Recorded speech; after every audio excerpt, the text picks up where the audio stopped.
Glamour के रास्ते राजनीति में उतरी नवनीत राणा, क्या दिला पाएगी बीजेपी को जीत? अपनों के बीच फंसा है पेंच। नवनीत राणा का विवादों से है गहरा नाता, कई नेताओं को पढ़ा चुकी है धर्म का पाठ। मोदी शाह ने दे दिया है खुला ऑफर, चुनाव जीती तो मिल जाएगा बहुत कुछ।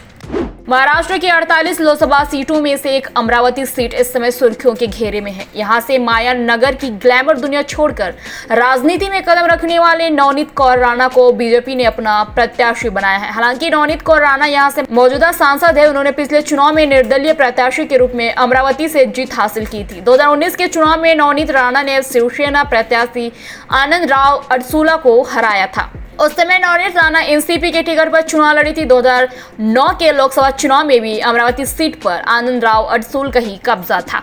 अमरावती लोकसभा क्षेत्र में विधानसभा की 6 सीटें आती है। बडनेरा से नवनीत कौर राणा के पति रवि राणा ही निर्दलीय विधायक हैं। अमरावती लोकसभा सीट पर लंबे समय से शिवसेना का कब्जा रहा है।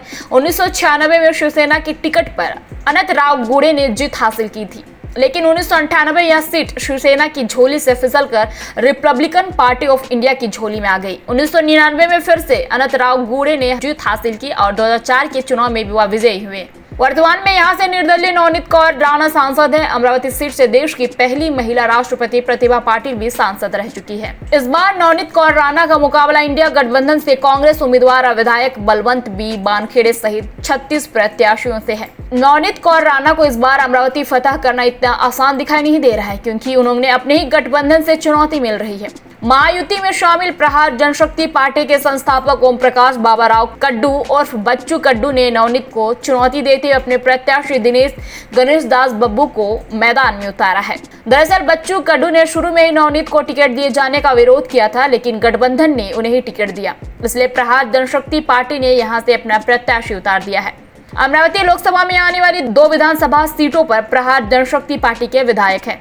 इसके अलावा शिवसेना के गुट के नेता पूर्व सांसद आनंद राव अडसूल यहां से अपने बेटे अभिजीत अडसूल को टिकट दिलाने की वायदा कर रहे थे, लेकिन बेटे को टिकट नहीं मिलने से नाराज दोनों बाप बेटी ने नवनीत राणा का समर्थन नहीं करने का ऐलान कर दिया है।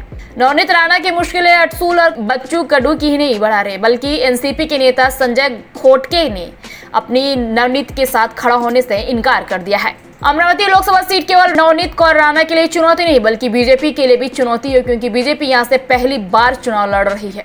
नवनीत कौर राणा यहां अपने ग्लैमर स्टाइल के लिए सुर्खियों में रहती है, वही विवादों के साथ भी इनका चोली दामन का साथ है। पिछले लोकसभा चुनाव में उन पर फर्जी जाति प्रमाण पत्र इस्तेमाल करने का आरोप लगा था। मुंबई हाईकोर्ट ने नवनीत पर 2 लाख रुपए का जुर्माना भी लगाया था। हालांकि सुप्रीम कोर्ट ने उन्हें राहत मिल गई थी। इसके अलावा 2022 में नवनीत कौर राणा ने महाराष्ट्र के तत्कालीन मुख्यमंत्री उद्धव ठाकरे के निवास के बाहर हनुमान चालीसा पढ़ी थी, जिसके लिए उन पर रासुका भी लगाई गई।